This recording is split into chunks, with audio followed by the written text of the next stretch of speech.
Suelo quedar con Andrés para hablar de su vida. Él, al principio, no entendía el interés que yo tenía en plasmar su vida en un audiovisual. Lo conozco desde hace mucho y también desde hace poco.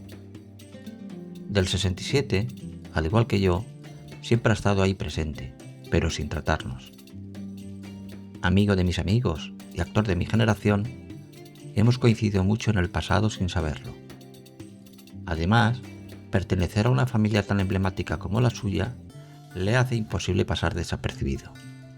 Me interesa escuchar sus relatos, que son ricos en experiencias y a lo que se enfrenta en la actualidad. No es fácil ponerse en su lugar.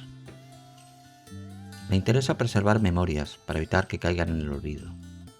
Y Andrés es el escogido.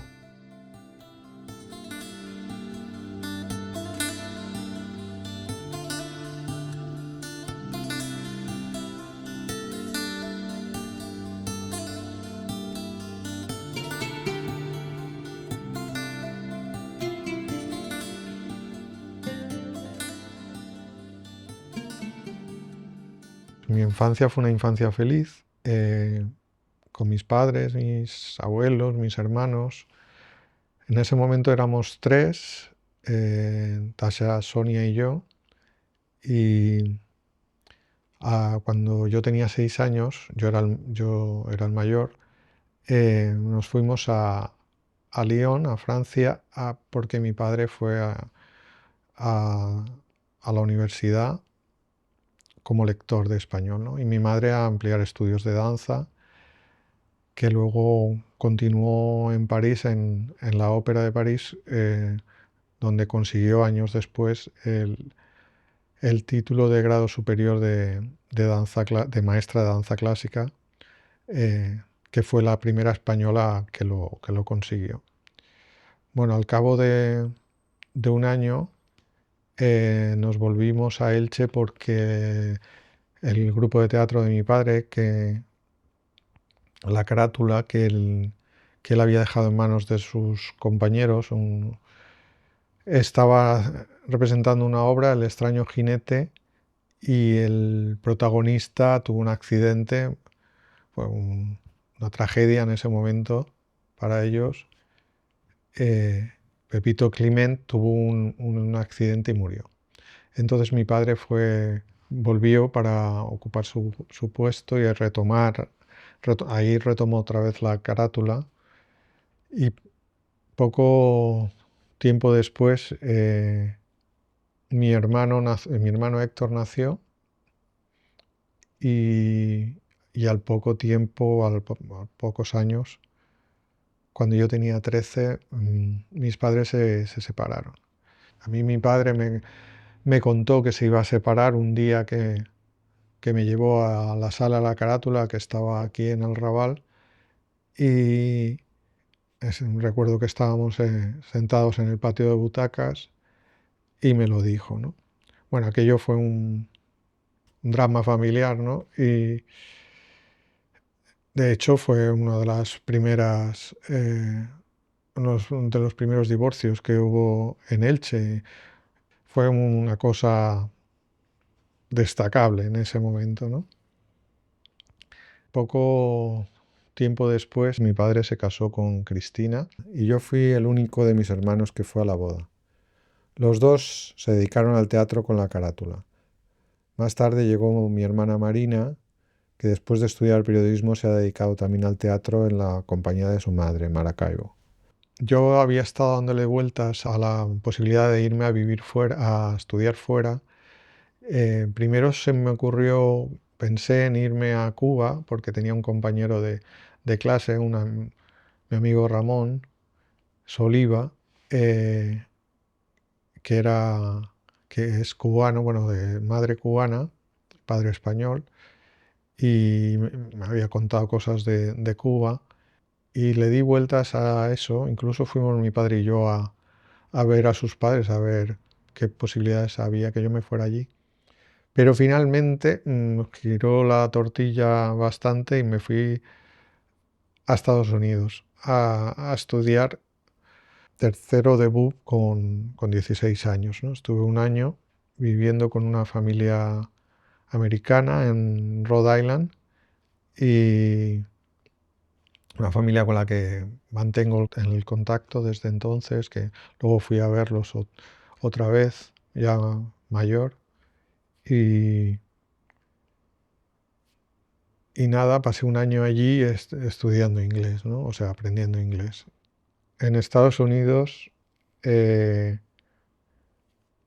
una de las primeras veces que quedé allí, que salí allí con amigos, fui a una fiesta y en el viaje en el coche eh, con un compañero, que era el que me había invitado a la fiesta, Steve Denton se llamaba, eh, nos bebimos una botella pequeña de whisky entre los dos. Yo ya, después de eso, ya no recuerdo nada de lo que pasó esa noche.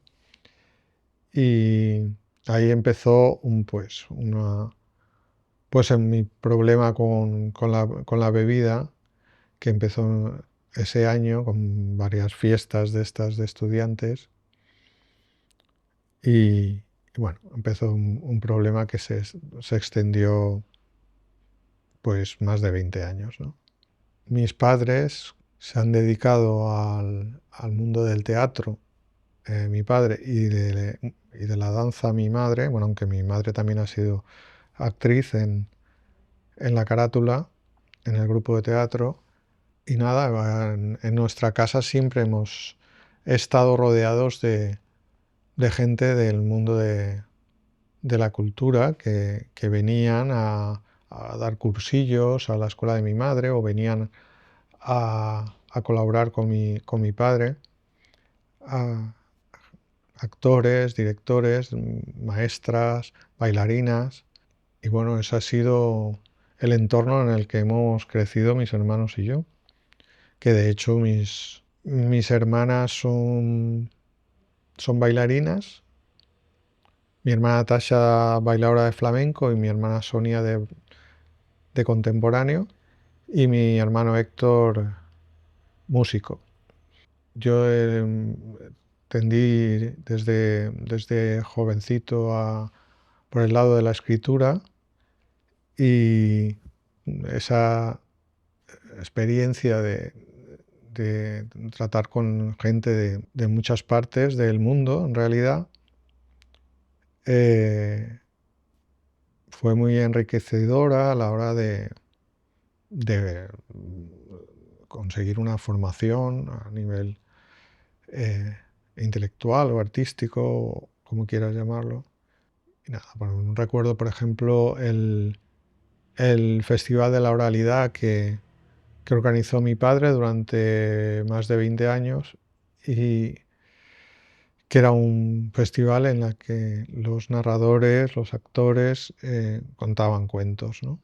Entonces, claro, para mí eso fue como un alimento para el alma, digamos, ¿no? Y así, y así nos formamos todos. Mis abuelos también tenían inquietudes culturales.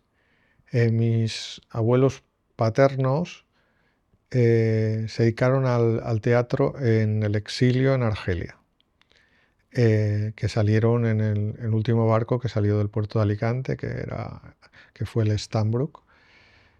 Y allí nació mi padre en 1940, que de hecho debutó como bebé en, en una obra que meaba al público. Eso lo cuenta mi abuela en sus memorias. Y por el lado de mi madre, mi abuelo materno le gustaba cantar tangos, y con 15 años se fugó de casa, se fue a Valencia a un cabaret con la intención de triunfar como cantante.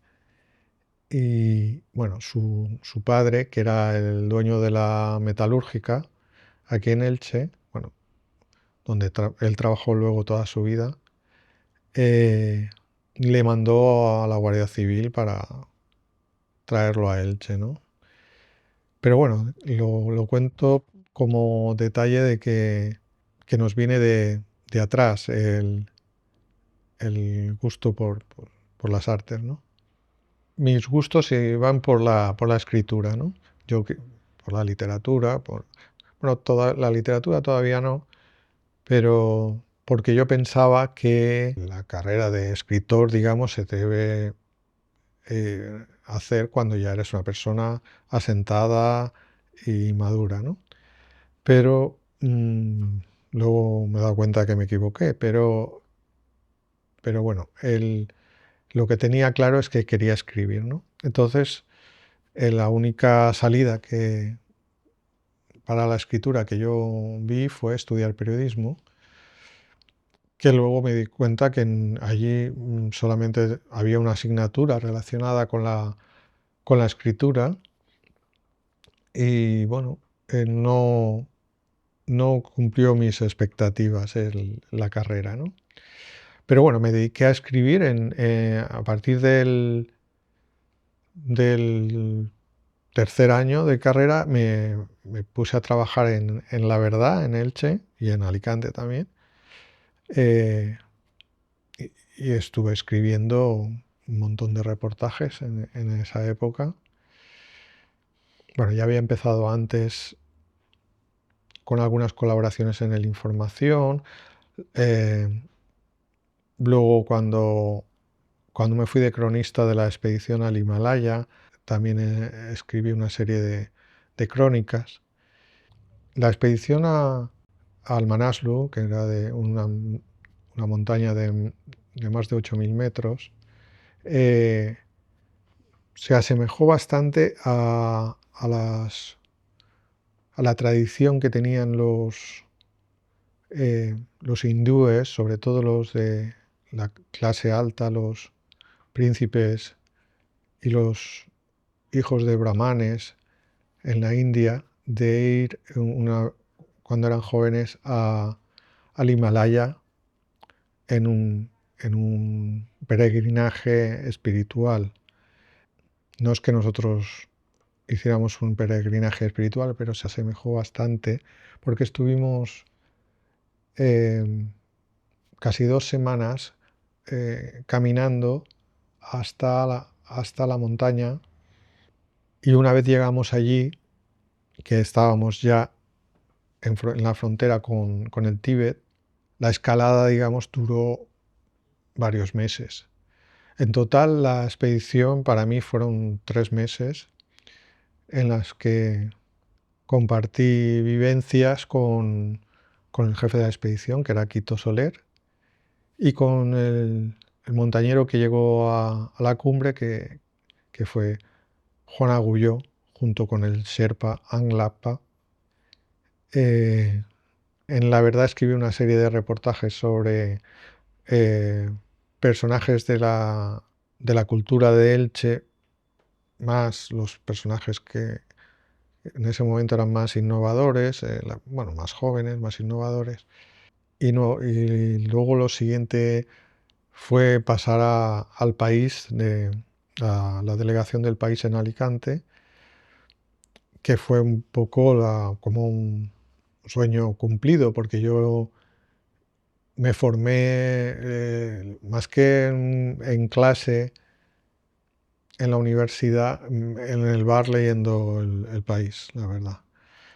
Y estuve un par de años en el país hasta que me fui a hacer la prestación social a Bosnia, que también escribí desde allí para un reportaje para el país. Y luego cuando terminó, 2 años después, cuando terminó la guerra, volví e hice un reportaje, me fui con un amigo fotógrafo, Pepe Olivares, e hice un reportaje sobre el regreso de una familia bosnia a Sarajevo, ¿no?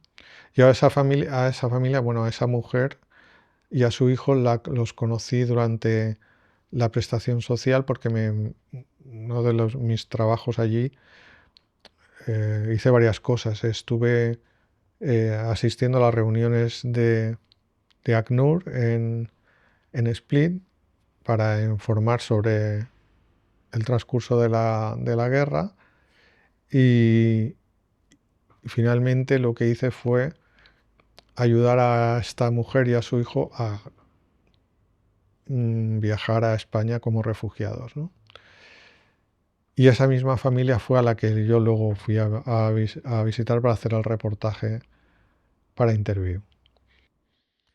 Mi siguiente trabajo en el mundo del periodismo fue en el periódico de Cataluña, donde estuve colaborando desde Alicante primero y luego fui a hacer unas prácticas un verano a la redacción de Madrid, ¿no?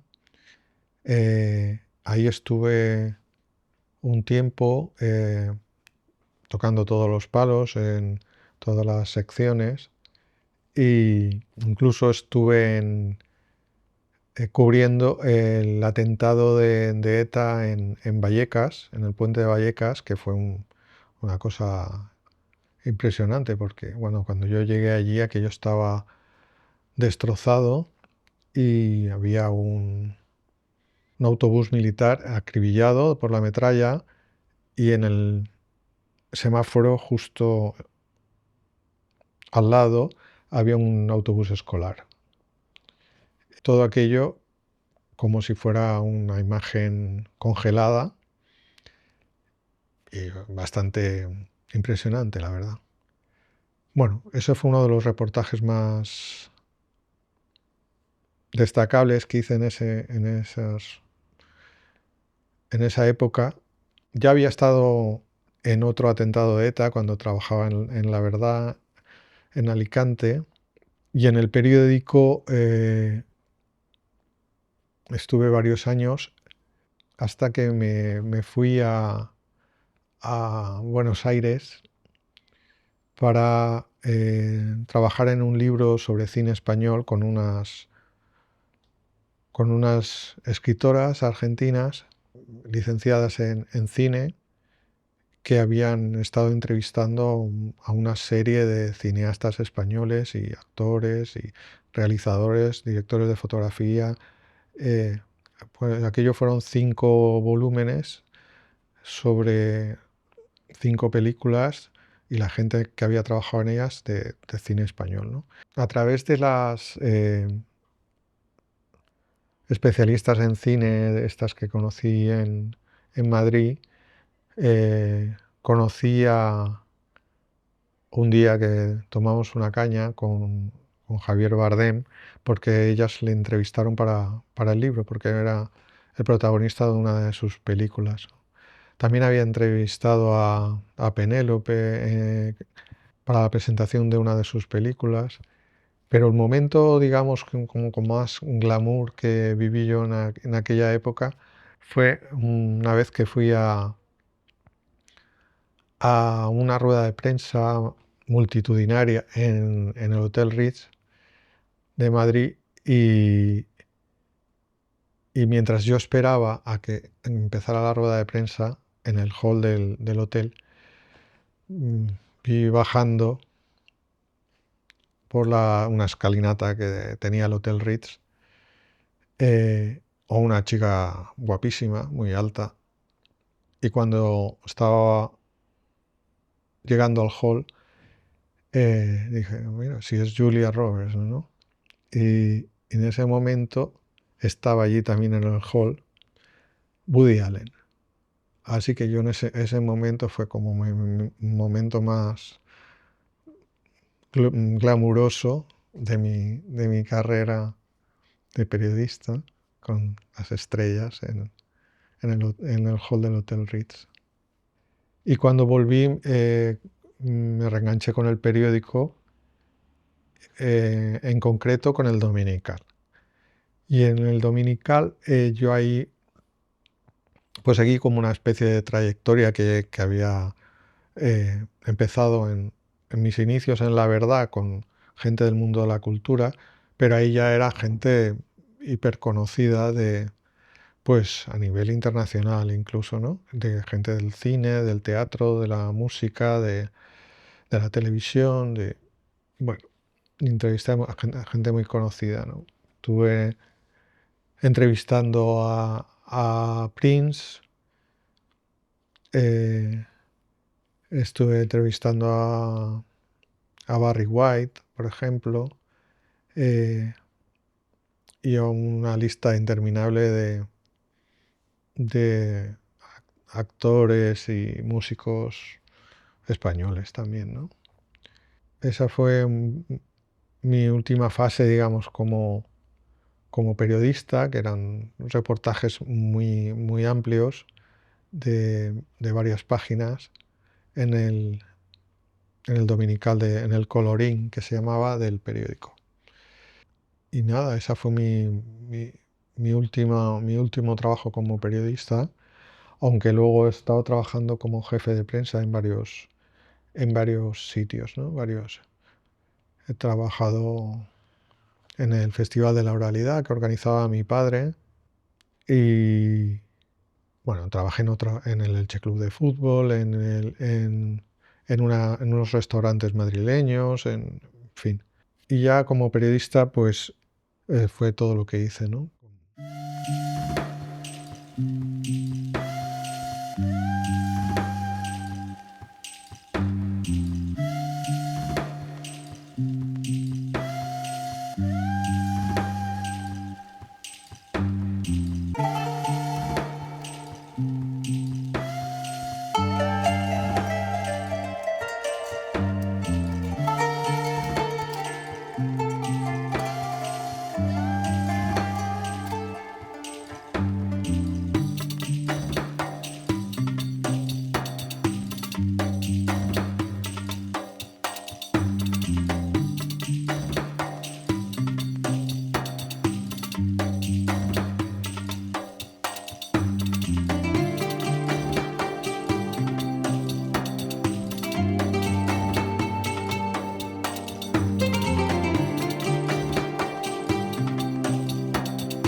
Después de terminar con el periódico, eh, había pasado una época de mucho estrés y ya una vez aquí en Elche eh, se me despertó la enfermedad, ¿no? Esto fue un día que me tomé una ducha muy caliente y noté como perdía la sensibilidad eh, en la mitad de mi cuerpo, ¿no? Entonces nos fuimos al médico, terminaron ingresándome en una clínica de Alicante y estuve 12 días internado recibiendo corticoides. Me diagnosticaron esclerosis múltiple y perdí parte de la movilidad en las piernas y en las manos, ¿no? Ese primer tratamiento hizo efecto, pero luego tuvo sus secuelas, ¿no? A partir de entonces tuve más problemas para caminar, caminaba con dificultad.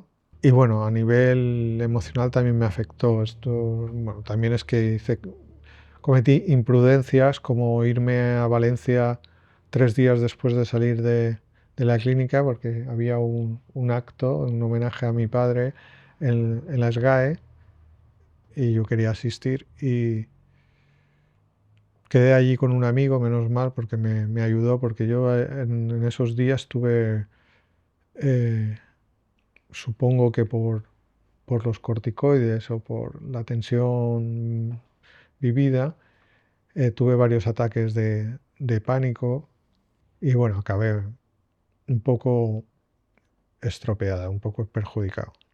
3 meses después del brote, tenía programado un viaje a Venezuela, que es el país favorito de mi padre, digamos, él había estado viajando por toda Latinoamérica asistiendo a festivales de teatro y se encariñó especialmente de Venezuela, ¿no?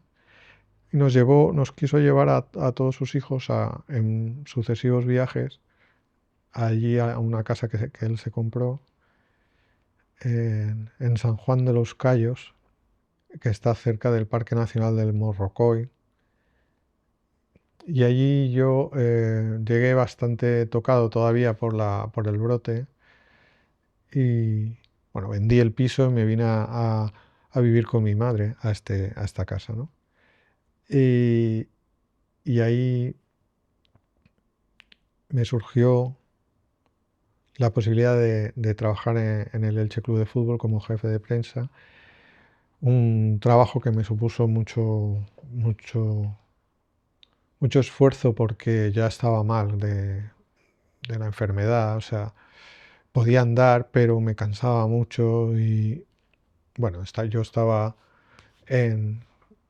cubriendo varios frentes dentro del club, que pues yo estaba entre los periodistas, los directivos, la- las peñas, yo estaba en medio de todo, ¿no? Y bueno, me acuerdo una vez, porque yo hasta me acuerdo un día subiendo las gradas corriendo, no sé si era en un partido de la selección. Y luego los futbolistas me decían, Andrés, ¿qué estás lesionado tú también? Porque me veían cojear, ¿no? Bueno, eso fue una experiencia que debería haberme ahorrado porque me castigó bastante.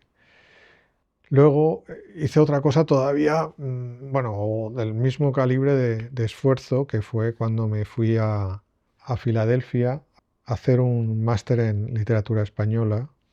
Bueno, una universidad que hay cerca de Filadelfia, que se llama Villanova, y estuve 2 años estudiando, pero a la vez justificar la beca que me daban, tenía que dar clases, ¿no? Entonces fue bastante agotador también.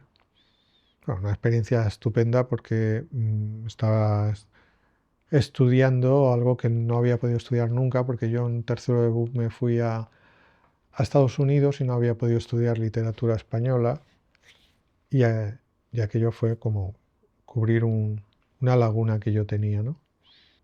Antes, cuando estaba viviendo con mi madre, había empezado a escribir mi primer libro, que era una serie de, de narraciones que yo había ido escribiendo a lo largo de los años.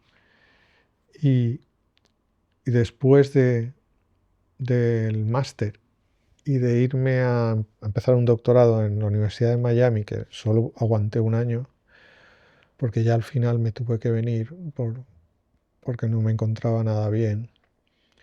Pues ya después de eso decidí ya darle forma al libro, lo llamaba novela, pero era una serie de narraciones, de relatos inspirados en mi vida. El libro se titulaba La mitad de mí, porque hablaba de la mitad de mi cuerpo, que se había perdido la sensibilidad, la mitad de mi vida, porque yo estaba en la mitad de mi vida, supuestamente, y la búsqueda de la otra mitad, ¿no? En la búsqueda del amor, ¿no? Y, y ese fue el libro que publiqué en 2013, que fue el mismo año que murió mi padre, y presenté aquí en Elche con el periodista Vicente Verdú, y a nivel local tuvo bastante éxito para mis aspiraciones. Lo presenté en Elche y en Madrid. Desde que estuve en Estados Unidos tenía en mente la publicación de las memorias de mi abuelo, de mi abuelo Nazario, mi abuelo paterno. Ya había estado trabajando en ese libro muchos años antes. De hecho, las entrevistas a mi abuelo se las hice en el año 98 y no lo conseguí publicar después del trabajo de redacción y de la búsqueda editorial. Y, bueno, una serie de avatares que además coincidieron con la peor fase de mi enfermedad y, y lo publiqué en el 2024 por mi cuenta en Amazon, con cierto éxito entre mis conocidos aquí en Elche, ¿no? La segunda parte de ese libro de memorias es el proyecto que todavía tengo ahora mismo, que ese primer libro se llamaba Nieva sobre Nevado y este se llamará Mis queridos gárgolas, que está basado en la época en que mis abuelos hacían teatro en Argelia y luego mi padre, cuando volvieron, fundó la carátula y un poco la historia del grupo, ¿no? Anteriormente había recopilado todos los poemas que escribí a lo largo de los años, sobre todo a raíz de asistir en Vilanova, en la universidad, a un taller literario que dirigía un poeta chileno, ganador del premio Pablo Neruda, en el que éramos nueve estudiantes, algunos de ellos también premiados en poesía o en narrativa. Y bueno, yo ahí escribí una serie de poemas, 2 años que estuve en, en Filadelfia, y de ahí salió el libro de poemas que publiqué en el 2021, que lo titulé Mundo de D, poemas y más. En el 2014 eh, hice un viaje con un compañero de Vilanova, que era corredor de maratones y tenía que correr en un Ironman o no sé, en Houston, ¿no? Entonces nos vimos en Houston y hicimos un viaje por la costa oeste de Estados Unidos, llegamos al Gran Cañón. Y bueno, lo cuento porque ese fue mi último viaje, digamos. Entonces, el último viaje que pude hacer bien, o relativamente bien, porque fue un poco también agotador por, por el viaje en sí, por la diferencia horaria, por todo. Pero bueno, la visita al Gran Cañón valió la pena, ¿no? Yo en ese viaje no me llevé un bastón un bastón de mi abuelo que tenía preparado antes de irme. Estuve dudando si llevármelo o no, pero a la vuelta ya tuve que coger el bastón, ¿no? Incluso ahí fue cuando empecé con las reuniones con Podemos en Elche y algún compañero ya me tenía o me quiso ayudar porque me veía inseguro caminando, ¿no? Estuve 6 meses nada más en Podemos, pero me castigó bastante aquella experiencia, ¿no? Cuando me ingresan la primera vez y me diagnostican, eh, el neurólogo me dice que tengo la enfermedad. Bueno, a todo el mundo que tiene esto lo cuenta como un jarro de agua fría, como la peor noticia que le dieron en la vida. Para mí no fue así. Para mí fue casi un alivio que me lo dijeran, ¿no? Porque yo llevaba una época de encontrarme muy mal y la verdad, el ingreso en el hospital casi fue un descanso para mí, ¿no? Eh, echar el freno y, y recapitular, ¿no? Con mi vida, ¿no?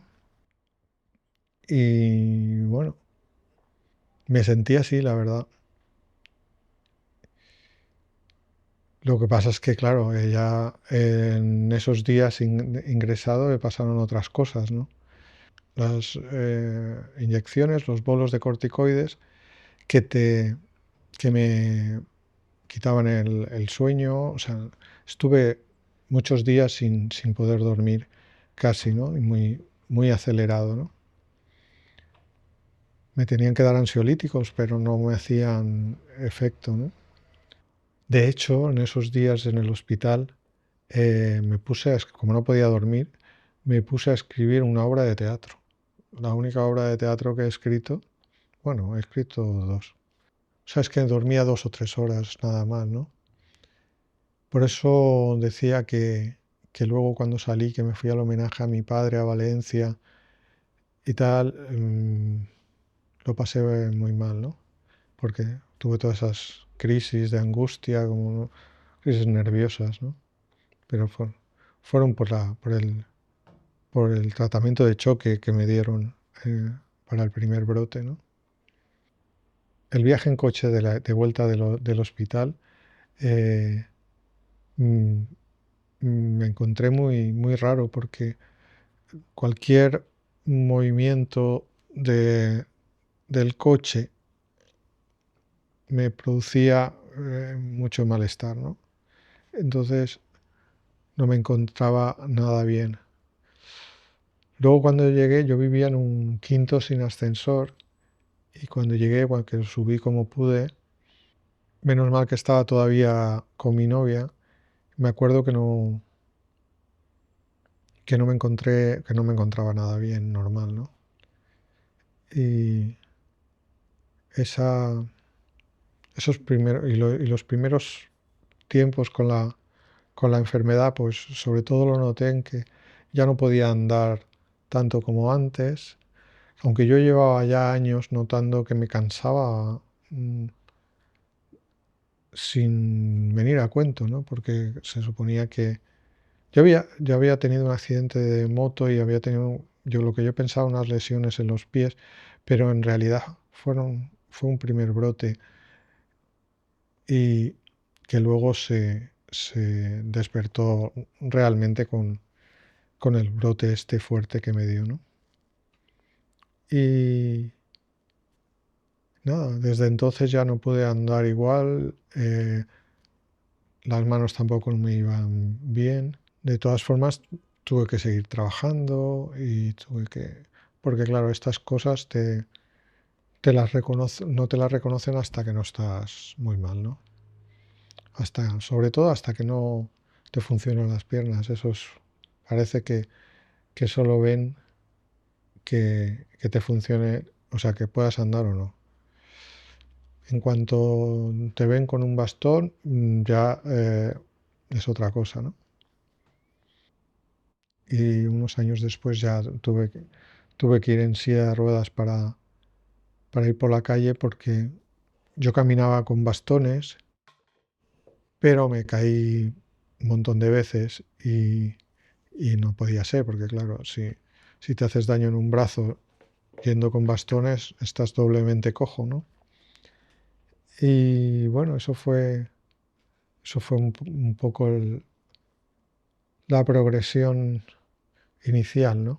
De, de sufrir brotes a ya caminar cada vez peor. No te reconocen la enfermedad hasta muy tarde y no, en todo ese tiempo tienes que seguir haciendo una vida casi normal. O sea, aunque te encuentres hecho una mierda. O sea, pues yo me he metido en el baño a llorar porque no podía con mi alma, ¿sabes? Mientras estaba trabajando. Entonces, pues no tienes más remedio que seguir con la vida que hace todo el mundo, ¿sabes? Ellos ven que puedes moverte todavía, que puedes tal, pero no saben cómo, o sea, no valoran hasta qué punto estás tú inutilizado por la fatiga, ¿sabes? Estás muy cansado. A ver, lo único que me ha ayudado en todo este tiempo ha sido intentar bajar de revoluciones, intentar estar lo más calmado posible, lo más relajado posible. Por eso empecé a hacer nada más volver a casa, lo primero que hice fue hice unas clases de yoga y tal, y con el tiempo pues he hecho meditación, mindfulness, tal, porque claro, lo más importante es estar calmado tú mismo, estar lo más tranquilo posible, ¿no? Y luego cuidarte a otro nivel que nadie te da. mm, mm, la medicina oficial, por supuesto que no, te dan las, las indicaciones para cuidarte a ti mismo. Lo único que te dan los medicamentos, que muchas veces tienen efectos secundarios, y tú lo que tienes que hacer es buscar tu propio camino para recuperarte a ti mismo. Entre esas búsquedas y esos tratamientos que me he buscado yo solo y la ayuda de mi familia y mis amigos, pues he tirado para adelante. Si no fuera por eso, porque yo ahora me paso la vida en la cama, porque es el único sitio donde estoy cómodo y puedo estar. Y si no fuera porque por los amigos o por la familia, que pues me moriría de asco, la verdad. Estaría hundido en la miseria, más de lo que estoy, que tampoco es fácil estar siempre en la cama. Y ahora pues no tengo más remedio que estar así como estoy y, y contando con la gente que me quiere y para poder salir adelante. Estar en la cama todo el día no es lo mejor que puedes hacer en la vida, ¿sabes? Y es lo que más me deprime, la verdad. Tengo mi hora de fisioterapia semanal con Sara y intento distraerme lo que puedo, todo lo que puedo, pero no es plato de buen gusto estar así. Entonces, pues yo estoy hace años al borde de la depresión, siempre. Entonces, no sé, en mi familia se descojonan conmigo porque mis fotos de Navidad son de risa. Es el único que está triste soy yo. A lo mejor lo hago un poquito a propósito para que se rían, ¿no? Pero bueno, todo el mundo haciendo fiesta con los gorritos y los tal, y yo he hecho un, un pingajo. Entonces, esa es la vida que llevo ahora. Después de tantos años sin parar, para arriba y para abajo, no sabía yo que la vida se acababa tan pronto. Porque, vamos, yo muchas veces me siento como mis tíos de 80 años, muchas veces estoy igual que ellos. O peor, ¿eh? Porque ellos pueden andar más o menos bien. Y, y nada, es una putada. Bueno, la escritura es lo único que tengo, así más que nada es para vivir un mundo paralelo, ¿no? Porque, claro, tú cuando estás así no puedes estar dependiendo de amigos o de amigas o de la gente que te quiere, ¿no? Porque la gente tiene sus cosas que hacer, ¿no? No puedes, o sea, que la vida la tienes que llenar tú mismo. Entonces, la única manera es montarte tu mundo propio. Y tu mundo propio, en mi caso, es recapitulando sobre la historia de mi familia, es lo que he estado haciendo en estos últimos libros. Es hasta ahora solamente he escrito cosas casi autobiográficas. Luego ya veremos si escribo ficción en el futuro, que sería meterme en un mundo más de fantasía, que no sería lo peor que puedo hacer, la verdad. Sería una buena idea. Pero cuando te creas ese mundo alternativo, digamos, tu vida se puede llenar.